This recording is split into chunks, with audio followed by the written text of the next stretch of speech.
Hello everyone, आप सभी का मेरे YouTube channel preparation with Tanvi में स्वागत है। आज मैं आप लोगों के लिए लेके आई हूँ हिंदी की क्लास, जो कि आपके UP triple SC pet video and other जो भी वनडे कॉम्पिटिटिव एग्ज़ाम्स होते हैं उनके लिए बेहद यूज़फुल है।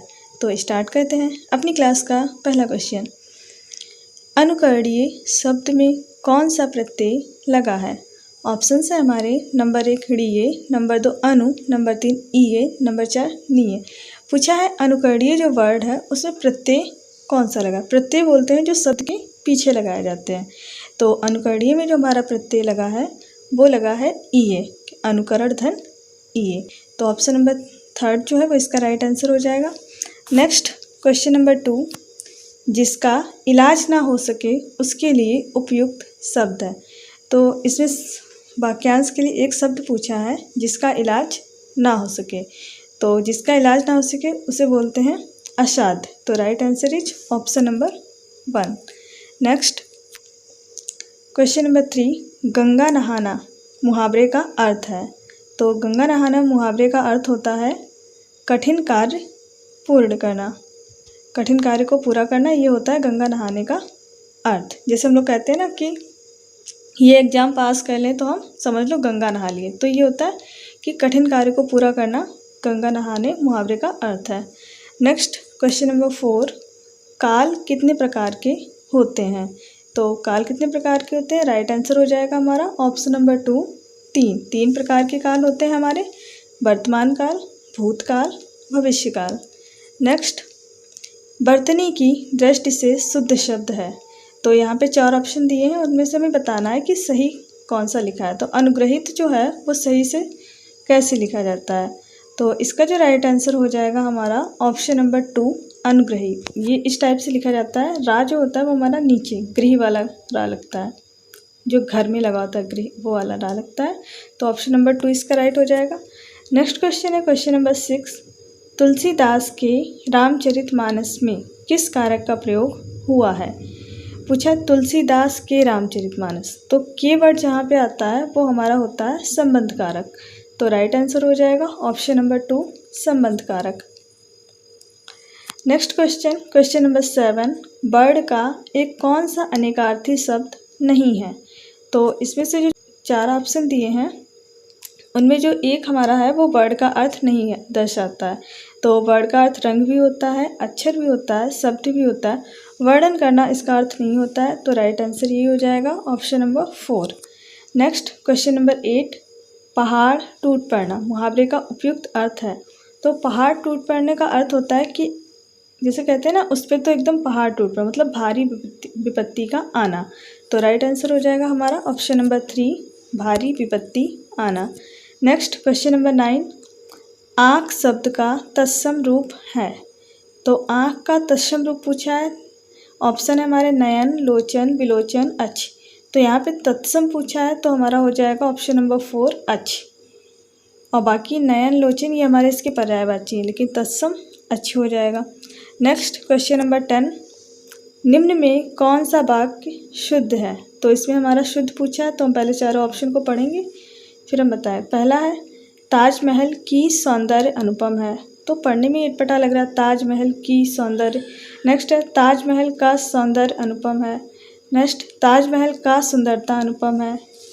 फोर्थ है ताजमहल की सौंदर्य अद्भुत है। तो इसका जो राइट हो जाएगा, मतलब जो हमारा शुद्ध लिखा है वो है ताजमहल का सौंदर्य अनुपम है, ऑप्शन नंबर 2।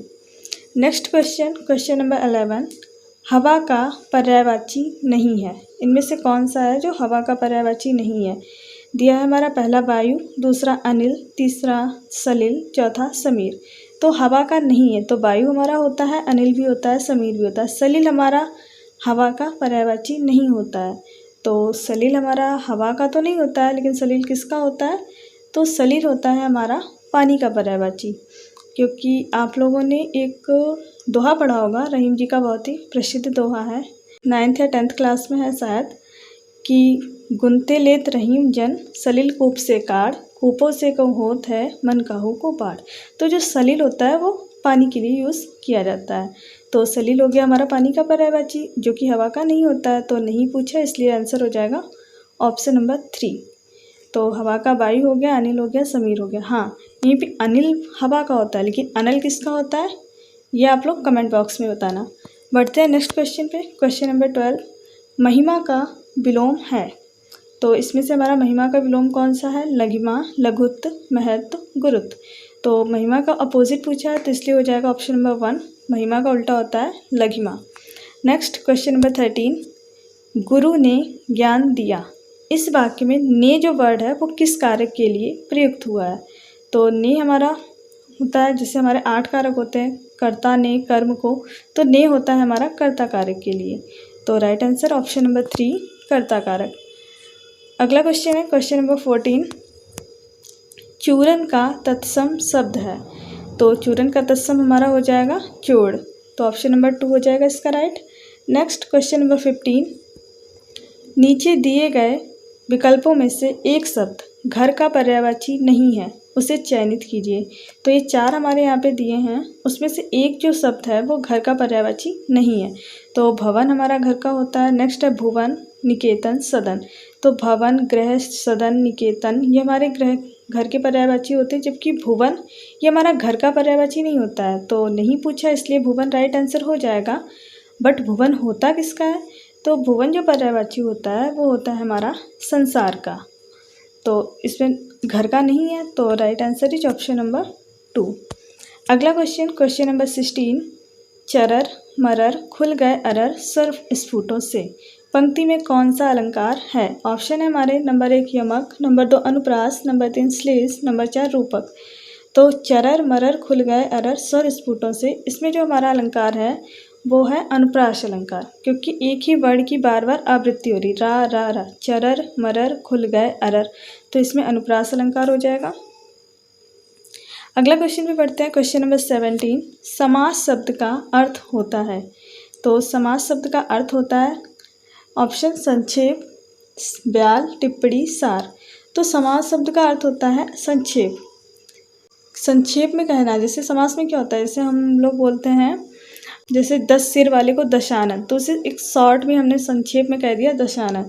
तो समास का अर्थ ही होता है कि किसी भी बात को हम संक्षेप में कह सकें। तो समास का अर्थ हो गया संक्षेप। और अगर इसका विलोम पूछा जाए समास का, तो वो होता है हमारा विग्रह। अगले क्वेश्चन में बढ़ते हैं, क्वेश्चन नंबर 18, समास के प्रायः कितने भेद माने जाते हैं? तो समास के जो भेद होते हैं हमारे वो होते हैं 6। कौन कौन से होते हैं?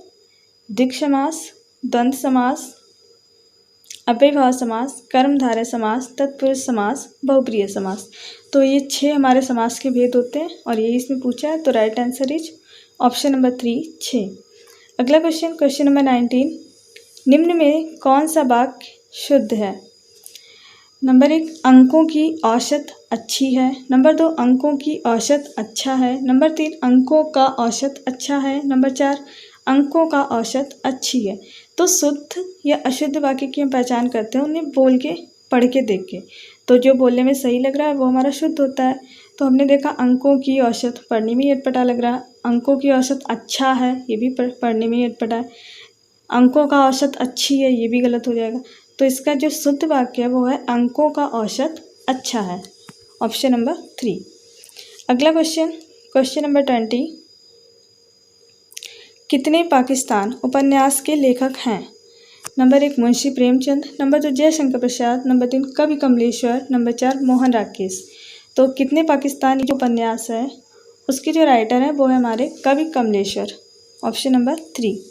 नेक्स्ट क्वेश्चन नंबर 21, 2 या 2 से अधिक शब्दों के मेल से बने सार्थक शब्द बनाने की प्रक्रिया को कहा जाता है? मतलब 2 या 2 से अधिक शब्दों के मेल से जो एक नया शब्द बनता है वो क्या कहलाता है? नंबर 1, संधि। नंबर 2, समास। नंबर 3, उपसर्ग। नंबर 4, प्रत्यय। इस क्वेश्चन का जो राइट आंसर हो जाएगा ऑप्शन नंबर 2, समास, क्योंकि इसमें पूछा है 2 या 2 से अधिक शब्दों के मेल से जो बनता है वो समास कहलाता है।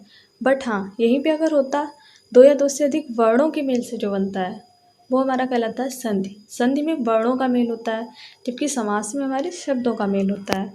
तो यहाँ पे शब्द पूछा है तो आंसर हो जाएगा हमारा समास। अगला क्वेश्चन है क्वेश्चन नंबर 22, श्रृंगार रस का स्थायी भाव क्या है? उत्साह, शोक, हास्य, रति। तो श्रृंगार रस का स्थायी भाव होता है हमारा रति। जिसे प्रेम बोलते हैं। अगला क्वेश्चन है क्वेश्चन नंबर 23। पादप शब्द पर्यायवाची है निम्नलिखित का, मतलब इनमें से किस वर्ड का पर्यायवाची पादप है। नंबर 1 पर्वत, नंबर 2 पुष्प, नंबर 3 वृक्ष, नंबर 4 बादल। तो पादप जो हमारा पर्यायवाची है वो है वृक्ष का। अगला क्वेश्चन क्वेश्चन नंबर 24। किस वाक्यांश के लिए प्रयुक्त शब्द सार्थक है। तो इसमें से 4 हमारे विकल्प दिए हुए हैं, जिसमें से उनके आगे वाक्यांश दिया है, उनके आगे उनके शब्द दिए हो, तो कौन सा शब्द इसमें से सही है ये पूछा है।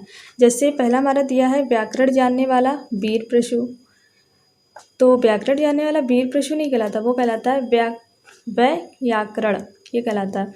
दूसरा दिया है क्षण में नष्ट होने वाला क्षतिपूर्ति, तो ये भी नहीं होगा, क्षण में नष्ट होने वाला क्षणभंगुर कहलाता है। नंबर 3 जिसमें सबकी सम्मति हो सर्वज्ञ, सर्वज्ञ बोलते हैं जो सब कुछ जानता हो, जिसमें सबकी सम्मति हो वो कहलाता है सर्वसम्मति। और नंबर 4 दिया है जो बिना वेतन कार्य करता हो अवैतनिक, तो ये हमारा सही है। और यही इसमें पूछा भी है कि कौन सा सही है, तो right answer is option number 4, जो बिना वेतन कार्य करता हो अवैतनिक कहलाता है। अगला क्वेश्चन है हमारा लास्ट क्वेश्चन, ठठेरा शब्द का स्त्रीलिंग है। नंबर 1 ठठेरे, नंबर 2 ठठेरिनी, नंबर 3 ठठेरी, नंबर 4 ठठारी। तो ठठेरा जो वर्ड शब्द होता है उसका स्त्रीलिंग होता है ठठेरिन। इसे याद रखना क्योंकि ये काफ़ी टाइम एग्जाम में पूछा गया है। तो ये हमारे कुछ ये हमारे कुछ हिंदी विषय के क्वेश्चंस थे जो कि एग्ज़ाम की दृष्टि से काफ़ी इम्पॉर्टेंट है।